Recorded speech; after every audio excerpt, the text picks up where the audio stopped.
Before we get started with today's interview, just a quick reminder, click the thumbs up, make sure you subscribe, and ding the bell so that you don't miss any of the great interviews that we have coming up. Now, on to today's interview.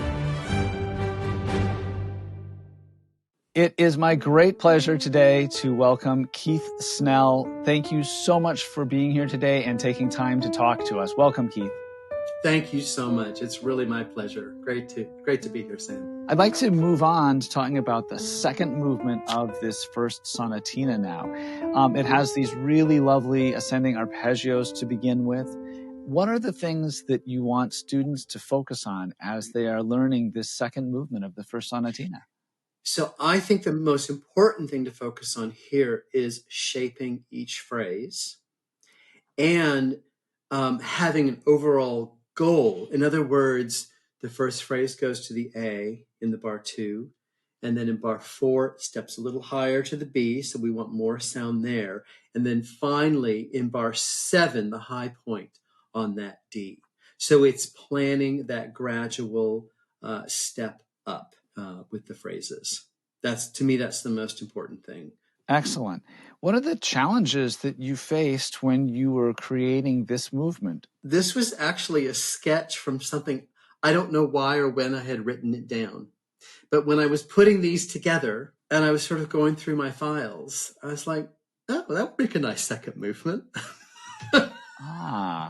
So I don't remember what was going on when I wrote this piece or why I wrote it. But it came from a sketch for something that I had started. Like it's like right there in the back of my mind, and I just can't place it. Anyway, so that was it. I had written it for something that never saw the light of day, and then I was going through my files. I found it and thought it would make a nice second movement. So that's really how it came about. That's beautiful. I love having that insight into the background. And I also love that you have a compositional file that you sometimes go back to and draw from. I think that is... Sometimes I'm horrified by too. And it's just a beautiful thing. And it's neat for students to hear that kind of thing. Is there anything else you'd like us to know about this second movement? Aside from shaping all of those phrases, I think one thing that's tricky to learn to do, but important, is the very last 2 bars and how to balance the hands, how to make the retard, and how to play that final chord so the left hand is quiet, I think that takes a bit of work to make a really beautiful legato, a really beautiful diminuendo, and a really nice retard. And I always tell my students, when you get to the final note, like a long note like that in a retard, the retard is still continuing. So you still need to be counting the beats, but they still have to be getting slower as you're holding that long note. I've heard you talk a couple of times about the importance of balancing out chordal harmonies in your works. When you work with students, how do you talk to them about achieving that balance? There's 2 main hurdles to get over that. One is you have to get them to hear it. And the other thing is what it feels like to do, because of course their first reaction is, I can't make my arms do those 2 different things.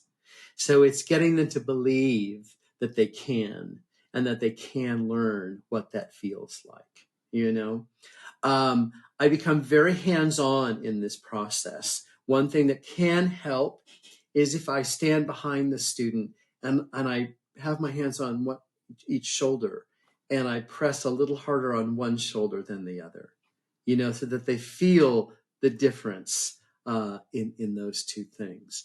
And, it just takes a lot of patience and persistence to get so they can feel they've got more weight playing into the key on one side and very quiet. And I think you have to really go to extremes. If the dynamic marking is piano, I'll say you've got to play the right hand mezzo forte and the left hand pianissimo. You've got to make it more extreme, and that will equal piano in the end, So it's kind of going to those extremes.